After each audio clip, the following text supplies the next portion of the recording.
маңдай теріңмен еңбек етіп, наныңды тауып жейсің.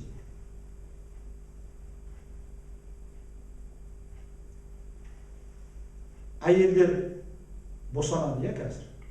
Босанғанда олар емін-еркін босанады, қиналып босанады. Міне көрдіңіз бе? Алғашқы күнәнің берген жемісі. Адам ата, ер адамдар не істейді? Бала шағасын асырау үшін әлі күнге дейін еңбектеніп, уайымдап, сақал мұрт ағарып, жеміс сияқты. Нан тауып жейді, еңбектеніп жүр, маңдай терін төгіп жүр. Ал егер бала шағасын асыра алмаса, мұнда мәселе келеді. Қазіргі семьяларда көп ер адам біреу ішімдікке салынып кетеді, бала шағасын асыра алмай, біреу қиындықтары көтере алмай лағып кетеді. Неге? Өйткені сол маңдай терімен еңбек ету, оның құзырында қалды. Тағы не қалды? Құдай не істеді? Оларды бір аңның олар енді рухани жағынан алған кезде бірінші рухани өлді. Және рухани өлгендіктен соның көрінісі олар өздерінің жалаңаш екенін көрді. Оған дейін жалаңаш екенін олар сезген жоқ. Құдай оларды Еден бағында балалар ретінде кәдімгі ата-анасы. Кейде біз балаларымызда айтамыз ғой, не істеп жатсың, қайда бара жатсың? Біз білеміз оны не істейді. Соны сұрақ қойды, қайдасың адам деп. Бұларсың әкенің жүрегін көрсетті. Сонда адам не деді? Мен сенен қорқып тығылып қалдым деді. Бұлар қараса, жапырақ жабынып алған. Содан кейін Құдай оларға не деді? Бәрібір рахымын төкті. Оларды бір күнәсіз құрбандық тоқты, бір тоқты құрбандық болды. Бір аңның терісін Құдай бір аңды өлтіріп, құрбандық тоқты беріп жаңа. Оның қан төгілді, және оларға терісіне не істеді? Киім жасап берді. Содан кейін оларды Еден бағынан қуып шықты. Міне, Құдайға мойынсұнбаушылық, шайтанның азғырымен жүрушілік неге алып келіп соқты? Бірінші рухани өлімге алып келді, екіншісі тәни өлімге алып келді. Олар жақсылық пен жамандықты білді ме? Құдайдың құдіретті екенін, Құдайдың беретін білімсі шайтан зұлым екенін, және шайтан оның алдап кеткенін біз кейін ұқтық. Шайтан әлі күнге дейін адамды алдап келе жатыр. Түрлі діндер береді.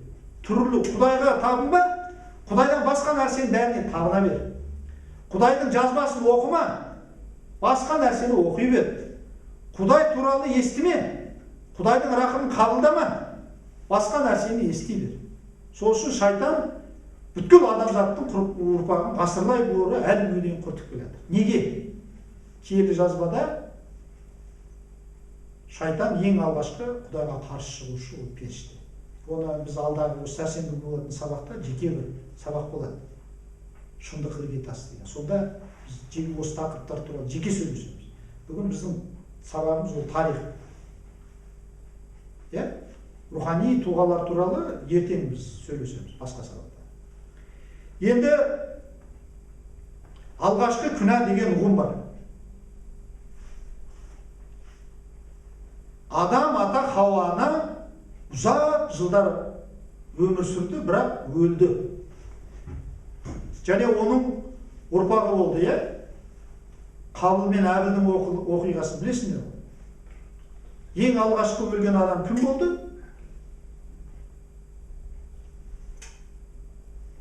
Қабыл мен Әбілдің ортасында бір діни бір нәрсе болды, Қабыл ол бақташы, мынандай бағбан. Әбіл бақташы, мал өсіреді. Мен ойлаймын, Еден бағында мүмкін адам бағынан адам ата Хауаны сол балаларын тәрбиелеп келді. Осы туралы айтты. балаларына да Қабыл мен Әбілге айтып келді. Құдай иеміз осылай Еден бағында біз осындай шайтанның арбауына түстік. Айтты ма, айтпады ма ұрпақтар? Мен айтып келдім. Осы туралы рухани білім бере бастады да, былай қарасаң, оның балаларына. Қиналып жаңағы Әбіл мен Қабылды туды, одан кейін бірнеше қыздары болды. Адам ата Хауаны өте ұзақ уақыт жасаған, оның балалары, ұрпақтары өте көп болды. Өйткені Құдайдың батасы бар, өсіп өніп көбейді деген, Енді Әбіл құрбандық тоқталып келді, ол Құдайға ұнамды болды. Өйткені Еден бағында Құдай өзі құрбандық тоқтағына терін кигізді адам ата Хауаға. Мүмкін сол үшін Құдайдың көз алдында және адам ата Хауадан естіген Әбілдің алып келген құрбандығы ол дұрыс болды. Ал енді Қабыл не алып келді? Жеміс жидек, қауын қарбыздарын алып келді. Біз киелі кітапта оқымаймыз ғой. Құдай жаңағы адам ата Хауаны қарбыздың қабығымен киіндірді деген. Онда жоқ қой. Аңның терісімен. Құдай қарап отырсақ, рухани нәрсені түсінуге болады, Сонда Қабыл ренжіді. Алып келген құрбандығы. Бұл жерде қарап отырсаң, ең алғашқы діни бір әрекеттер адамның бойынан шыға бастады, байқала бастады. Және жаңағы күнәнің белгілері шыға бастады. Ең аяғында қызғаныш келді, жамандық ой келді, шайтан азғырды, тағы да Қабыл барып та Әбілді ұрып өлтірді. Ең бірінші Әбілдің қаны төгілді. Және қалай жерлеу керек екенін жаңағы құстардың арқылы жерге жерлеу керек екенін Құдай сабақ көрсетті, былай қаласаң. Енді шын мәнісінде адам ата Хауаның ұрпақтары Құдайдың батасына сай өсіп өніп көбейді ме? Өркендеді ме? Жер бетіне жайылды ма? Жайылды ғой. Сонымен қатар не нәрсе көбейді? Күнә да көбейді. Дұрыс па? Күнә көбейді, Және адам атадан бере жатқан жаңағы өлім олардың ұрпағына берді. Неге? Киелі жазба айтады, күнә үшін құн төлейсің. Күнәнің беретін құны ол не? Өлім. Ал Құдайдың беретіні Иса Мәсіх арқылы мәңгілік өмір дейді,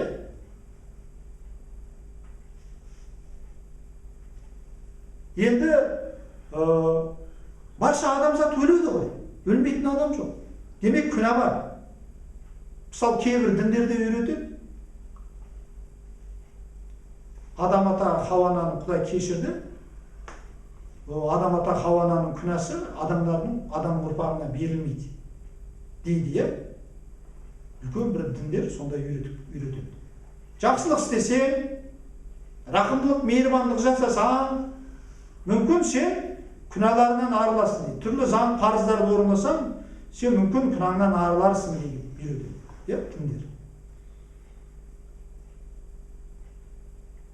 Киелі кітап айтады, күнә үшін құн төлейсің. Күнәнің құны ол өлім. Адамдар өледі. Күнә болғандықтан құн, өлім келді.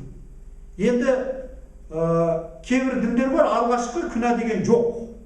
Ол адам ата Хауана да болды, күнә басқа адамдарға берілмейді. Олар пәк туылады, пәк туылғандықтан заң орындау керек, парыз орындау керек, жақсылық істеу керек. Көп нәрселерді істесең, сонда сен жұмаққа кіресің дейді. Сонда сол дінді ұстанатын адамдардың әйелдері қиналмай босана ма? Күнәнің көрінісі ғой. Жоқ, олар сол діннің адамдары маңдай терін төгіп жүріп еңбек етпей ме? Және сол діндегі адамдар, ұстанатын адамдар өлмей ме? Олар да өледі ғой. Өлімді қалай тоқтатасың? Адам күнәһар болса, шайтанның азғыруымен жамандықтарды жасай берсе, көбейіп жасай берсе, өзі болмысы күнәһар болса, ол күнәні қалай жеңеді адам? Қалай ол күнәһар адам өзін өзі құтқара алады?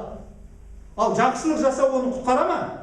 Мейірбандық жасау оны құтқара ма? Ол адамның болмысы. Адамның болмысы ол жақсылық үшін жаратылған. Біз жақсылық жасау үшін жаратылғанбыз. Біз мейірбандық үшін жаратылғанбыз. Біздің болмысымыз, табиғатымыз солай болу керек. Соны біз істеуге міндетіміз. Біздің міндетіміз. Сонда біздің істейтін міндетіміз Құдайдан берілген бізді қалай күнәларымызға арылу. Ол құдірет па сол? Көрдің бе қалай діндер шығады? Сол үшін күнәһар адам Құдайдың құдіретіне мұқтаж. Біздің өміріміз, біздің тіпті деміміз Құдайға тәуелді болса, біздің құтқарылуымыз да Құдайдан екенін түсінеміз. Ал Құдай уәде беріп тұр. Құдайдан рақым болады. Құдайдан құтқарылу болады.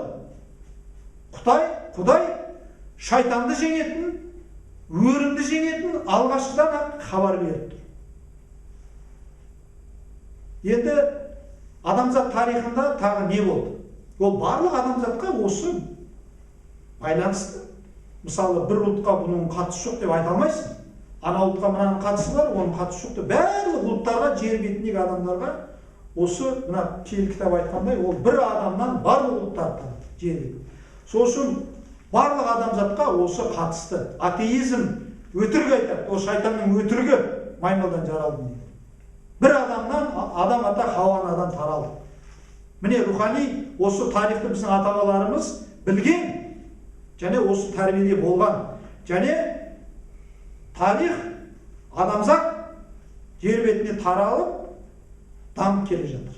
Осының бәрі Құдайдың бақылауында, Құдайдың өсиеті, Құдайдың айтқаны орындала ма? Орындалады. Енді не болды? Барша адамзат адам ата Хауа анадан тараған ұрпақ, ол өсіп өнді, көбейді, жер бетіне таралды бір адамда. Және сонымен қатар не таралды? Күнә. Күнәнің таралғандығы соншалық. Құдай адамзаттың қылықтарын, іс-әрекеттерін көріп, өкінді, таңғалды дейді, адамды жаратқанына. Өйткені олар Құдайдан мүлдем алыс кетті. Шайтан не көрсетті, шайтан не үйретті, адамзат соны істеп кетті. Жер бетін зұлымдық басып кетті. Сонда Құдай енді жерге қарап отырды да, бүткіл күнәні мына адамзатты жоямын деді. Сонда Құдай жер бетіне қараған кезде кімді көрді? Қалай ойлайсыз? Барша адамзаттың күнәға батқан адамзаттың ішіне кімді көрді? Қалай ойлайсың? Бір адамды көрді, Ол кім? Кім ол? Дұрыс па? Қалай ойлайсыз? Нұх пайғамбар, қалай ойлайсыздар? Нұх пайғамбар. Құдай Нұхты көрді.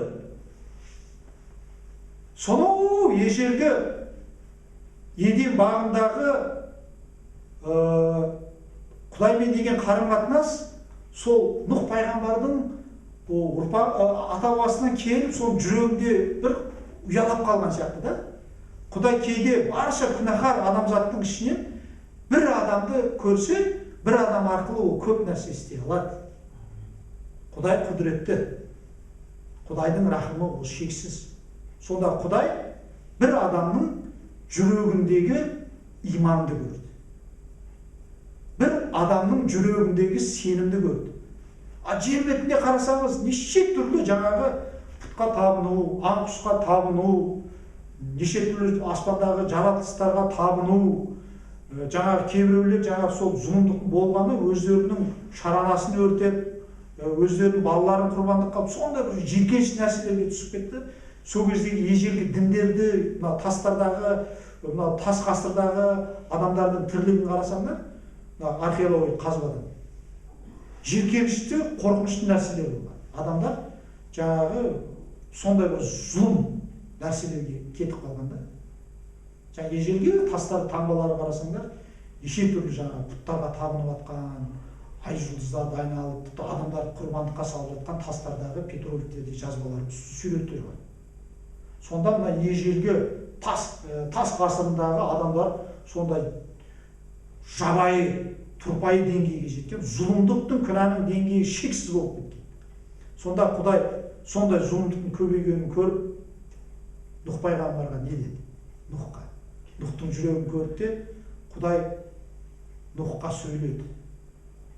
Кейін оны пайғамбар дейді адамдар. Және Нұхқа ол жүрегінде сөйледі. Түс көрді ме, аян көрді ме, оған айтты, мына жер бетіндегі адамзат зұлымдыққа батты. Енді мен не деймін деді, не істеймін деді, осы жер бетіндегі тіршілікті мен тоқтатамын деді. Мен саған көрсетемін, мен аян саған беремін, сол сияқты үлкен кеме жасады. Және Нұх пайғамбар соны не істеді? Орындады, сұрақ қойған жоқ. Қарап отырсаңыздар, Нұх пайғамбар ол кезде киелі кітапты оқып отырсаңыздар, жердің структурасы, ауаның атмосфералық деңгейі басқаша болған екенін білеміз. Өйткені жер дөңгелек, және су бір бөлек, құрлық бір бөлек. Және жер беті бумен жаңағы суландырып тұрды дейді, Нұхтың заманында. Енді қараңыздар, сол кезде Нұх пайғамбар жаңа құрлықтың бір үлкен ағаштар өсетін кедр деген ағаш, сондай бір орманның маңайында өмір сүрген сияқты. Нұх пайғамбар сол ақырын жаңағы ағаштар кедр ағашынан кесіп кемесін жасай бастады. Балаларына айтты. Балаларын, оның 3 баласы болды, аттары қалай? Шам, Хам, Япшет. Қазақша Шам, Хам, Япшет деп аталды. Шам, Хам, Япшет. Және оның 3 келіні болды. Нұхтың өзінің жұбайы бар. Сонда бәрін санағанда қанша адам болады? 8 адам. Міне осы Нұх пайғамбар өзі сол Құдайдың берген аянымен жаңағы кемені жасай бастады.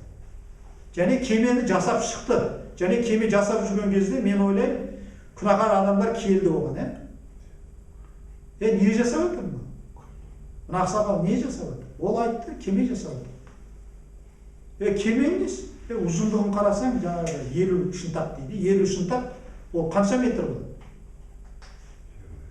Где-то бір 25 сондай үлкен кемеде былай қарап отырсаң.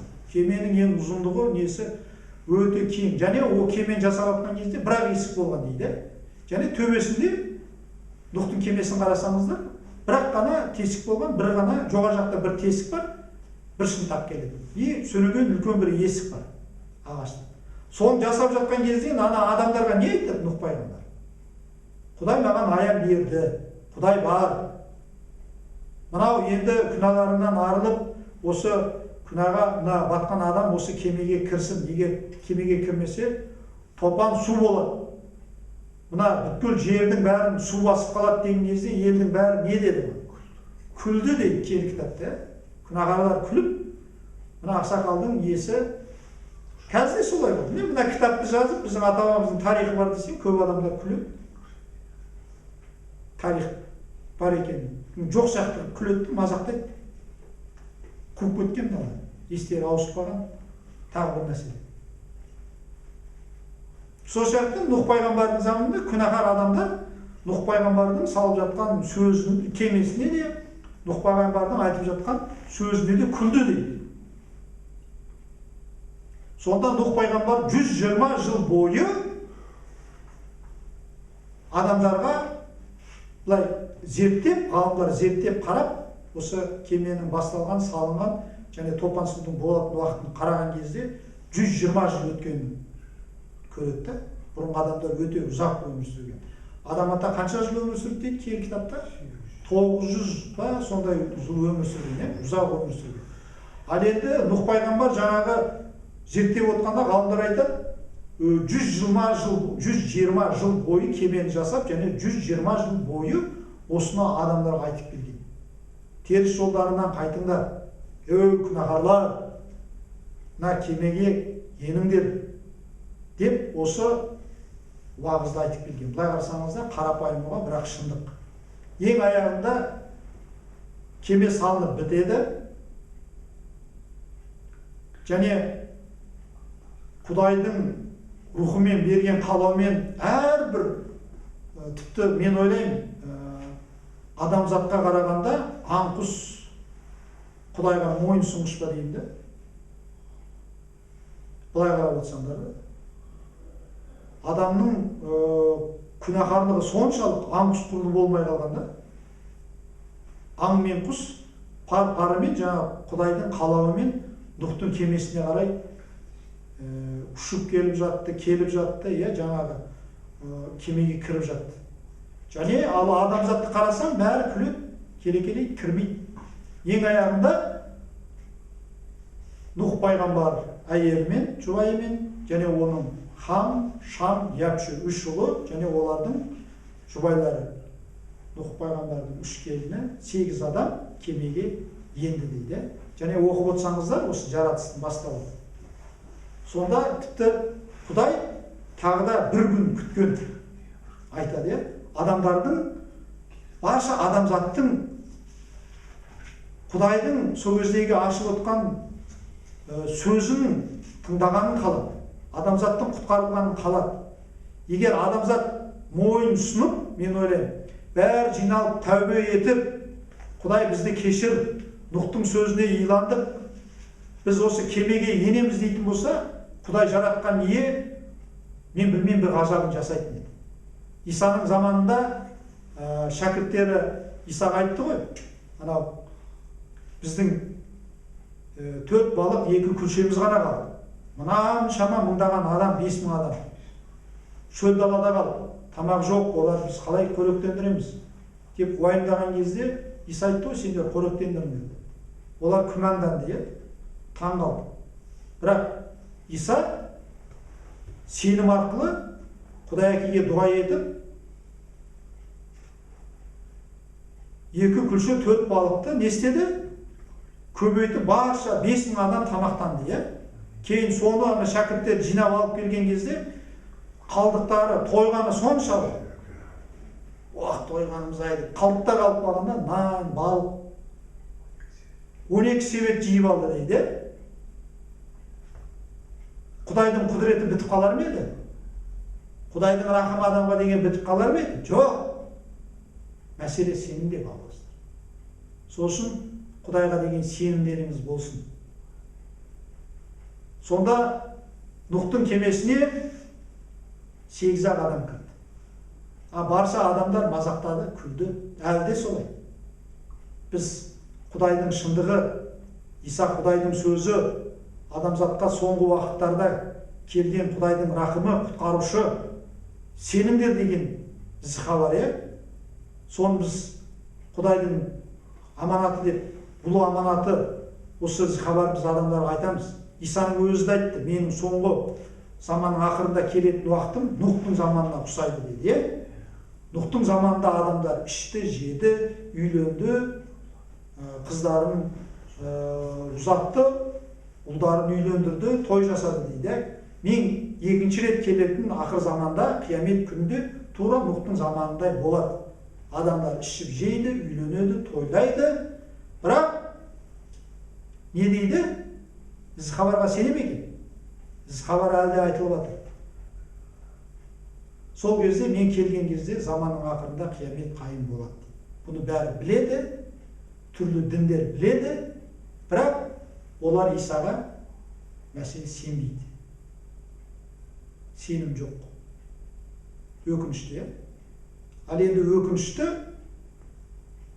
біз осы киелі кітаптағы адамзат тарихын Құдай жасап жатыр, адамзат тарихын. Және әрбір киелі жазба ол рухани кітап. Киелі кітап ол рухани кітап, және ол тарихи кітап. Барша адамзаттың жаратылыстан бастап заманның ақырына дейінгі аян арқылы адамзаттың тарихын баяндайды. Сол үшін бақсы балгерге, біреудің жаңағы алдамшысына жалған әңгімелерін сенудің қажеті жоқ. Киелі кітап Құдайдың жазбасы, соған сену керек. Және Құдай осы адамзаттың тарихы арқылы ненің жақсы, ненің жаманы, Нұхқа сенген адамдар не болды, Нұхқа сенбейтін адамдар не болды? Адам атадан тараған күнәнің жемісі қандай болды, соның бәрін айтып, бізді рухани тәрбиелеп келеді. Өйткені құдіретті Құдай, ол көк пен жерді жаратқан, барша ғалам оның тағы болса, аяғы жер тіреген болса, ол Құдай біз қалай түсінеміз? Жазба арқылы түсінеміз. Дұрыс па? Сол үшін Құдай өзінің құдіретін осы біздің санамызда, біздің адамзат тарихы арқылы сөйлеп, бізді рухани тәрбиелеп, өзін танытып келе жатыр. Бірақ адамдар кейбіреулер қазбаны оқымайды, керісінше оған тіл тигізеді, сол арқылы Құдайдың сөзіне тіл тигізеді, Құдайдың өзіне тіл тигізеді. Сонда шындық бар, және шайтан бар, Шайтан алдайды, Құдай шындықты айтады. Әлі күнге дейін адам Құдайға сеніп келе жатыр ма адамдар? Әлде шайтанның өтірігіне сеніп келеді, былай қарасаңыз. Жаңа маймылдан жаралдық деген сөз. Сен жүріп қой атеизм кезінде. Күлкім келеді қазір. Мен күлкім келеді кейін. Рухани өскеннен кейін. Қалайша сеніп келдік? Соншалық надандыққа қалай түстік деп мен таң қаламын да. 70 жыл бойы. Енді қараңыздар, Құдай бір күн кел жазбаны оқып отырсаңыздар, Құдайдың рахымы қандай шексіз. Адамзат кірсін деп. Құдай рахым төгіп тұр. Нұхтың кемесіне бар аң кірді, құс кірді. Жермен, бауырмен өрмелеушілер, жәндіктер екі-екі пар-парымен. Нұх пайғамбардың отбасы ғана Құдайға сеніп, Нұх пайғамбардың уағызына, шындығына сеніп, олар кемеге енді. Құдай бір күн күтіп тұр. Содан кейін Құдай жаратқан не істеді? Кеменің есігін бір ғана есік, бір ғана қақпа. Құдай өзі жапты. Қалай есік жабылды? Бүткіл аспандағы бұлттар, сулар, жер астындағы қайнар көздер ашылды, бұрқырады. Аспаннан да соншалықты судың деңгейінің көтерілгені соншалық қаншама қайнар бұрқырады. Қаншама әлгі бір жаңбыр жауып кеткен кезде топан су болып жатады ғой. Ол жай бір ертегі сияқты нәрселер, ал ол кездегі Нұхтың замандағы топан судың ол өте қорқынышты. Адамдар үлгерген жоқ, шелектеп құйып жатқан жаңбыр, жердің астындағы қайнар, күліп жатқан адамдардың күлкісі қайда кетті?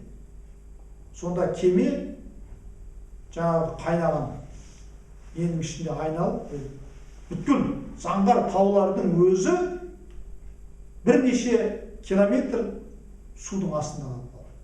Бүткіл жер бетін су басқан. Кейбір діншілдер айтады, кейбір жерден бір шеттен ғана, кейбір жерді ғана су басқан, қалған жер құрғақ болып жатқан.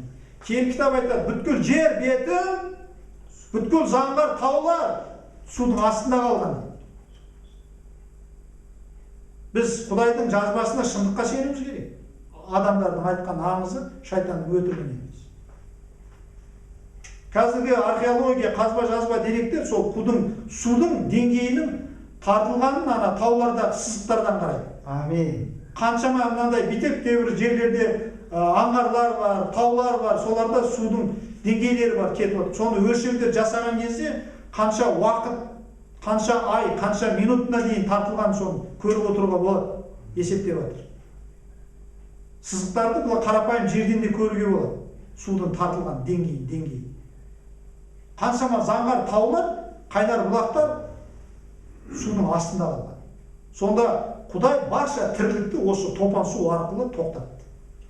Барша тірлік, өсімдіктер, адамдар, жер бетіндегі жаңа күнәһарлар, Құдайдың сөзі, Құдайдың айтқан шындығына мойынсұнбаған адамзат күнәһар өлді. Қазір қайда олар? Ғалымдар оларды жерді қазып, археологиялық қазба жазба деректен олардың көмірін тауып жатыр. Ормандардың көмірі, ежелгі динозаврлар, ежелгі аң құстардың кейбір сүйектерін тауып жатыр, музейлерде тұр. Кейбіреулер жаңа топан су болмады дейді. Ал енді жер бетіндегі жаратылыс тану ғылымдары топан судың болған археолог қазба жазба деректер нақты дәлелдейді, ғылым дәлелдейді. Және Нұхтың кемесі киелі кітапта жазбаны оқыса бірнеше жылдан кейін, 2 жылға жуық қой деймін. Оны нақты қазір қарау керек, мен есімнен шығып тұр. Оны кейін өздерің зерттеп аласыңдар, оқып аласыңдар. Ол қызықты фактілер бар, көп мұнда. Сонда Нұхтың кемесі бір таудың басында, ең алғашқы таудың шыңы көрінген, судың бәрі тартылып келіп, жаңағы ең алғашқы таудың шыңы көрінген жерде жаңағы кеме келіп тоқтады. Нұх пайғамбар жазбаны оқып отырсаңыздар, бірнеше құстарды ұшырады, қарға бар, көгершін бар. Ең аяғында көгершін жаңағы шыңның басынан бір талдың өскінін алып келген кезде судың деңгейін тартылғанын көріп, сол шыңнан түседі. Шыңның басында кеме қалған, Нұх пайғамбардың кемесі. Ғалымдар әлі зерттеп жатыр, іздеп жатыр. Және киелі кітап бойынша ол қай жерде қалған? Арарат тауында, қазіргі Түркияның жерінде. Армениядан қарасаңыздар, армяндықтар біз Арарат тауының өмірінде сүреміз, бізді тарих өркениет бізден басталған дейді. Басқа сол төңіректегі халықтар біз өркениет бізден басталған дейді. Бірақ киелі кітапты қарасақ, өркениет тағы да қай жерден басталады? Жаңа өркениет шығыстан басталады дейді. Енді қараңыздар, кеме. Осы кеме туралы көп деген аңыздар бар. Әр халықта әр түрлі аңыз бар. Тіпті мынау басқаларды айтпай-ақ қояйық енді бұл әңгімелерін. Өзіміздің қазақ халқының әңгімесін айтайық. Нұхтың кемесі қай жерде қалған дейді қазақтар? Қазығұртта қалған дейді. Шымкентте қалған дейді, Шымкент Қазығұртта. Мен сол Қазығұртқа барғам, көрдім. Енді ол шын мәнісінде былай қарасаңыз, осыдан 300 жыл бұрын археологтар сол Қазығұрттың басынан үлкен айқыш ағаш тапқан. Және сол Нұхтың кемесінің бір шаңыршағы деп жаңа адамдар болжамдар айтып, кейін ол аңызға айналып, кейін жаңа жоңға шапқыншылығы болды, оның ағаштың қайда кеткенін оны таба алмай қалды да, бірақ адамның есінде қалып қалды да, Нұхтың кемесі деген аңыз шығып кетті. Қазығұртта Нұхтың кемесі қалған. Төбе ғой былай қарасаң, тауда емес. Ал енді басқа ұлттарды қарасаң, африкалық елдер айтады, Африкада қалған дейді. Ол Африкада тауда жоқ кейбір жерлерінде. Ол қай жерде қалады? Киелі кітапта айтады, Арарат тауының басында. Көптеген ғалымдар сол самолетпен де ұшты, сол кеменің бір несін кейін кезде ғалымдар тапты, бірақ түрік үкіметі оған рұқсат бермейді көтерілуге. Оның түрлі себептері бар, дінге байланысты. Мен оны айтқым келмейді. Бірақ киелі кітаптағы шындық бұл Арарат тауы. Сонда Нұх пайғамбардың отбасы, бала шағасы 8 адам киелі кітапта оқып отырсақ, олар бір жазыққа келіп түсті дейді. Ол жазық қалай деп аталды? Синар дейді. Жаратылыстың басталуы 11-ші тарауда. Синар деген жазыққа келді, ол Шынар деген. Шынар дейді. Кейбір ғалымдар жаңағы ежелгі Мысырдың, Египеттің жаңағы ежелгі тарихы терең деп зерттейді. Бірақ осы Шынар өңірі, Месопотамия, екі өзен өңірде. Ол жердің Синар, қазір шумерлер тарихы дейді. Ол тарих өте терең. Өркениет сол шумерлерден басталды. Синардан басталды. Енді осы жерде қарап отырсаңыздар, киелі кітаптан оқып аласыздар. Шам, Хам, Яфетке байланысты, Нұх пайғамбарға байланысты оқиға болады. Қарғыс бата болады. Оны оқып аларсыздар. Сонда Нұх пайғамбардың Шам, Хам және Яфет деген ұлы болған. Сонда жаратқан ие оларға қандай бата береді? Естеріңізде бар ма? Мынау жаратылыстың басталуы бірінші тарау 22 аятта Құдай жаңағы өсіп өніп көбейіңдер, ұрпақтарың жер бетін толтырсын деген батаны, жаратылыстың басталуы 9 тарау 1 аятта Құдай соны қайталайды. Нұх пайғамбардың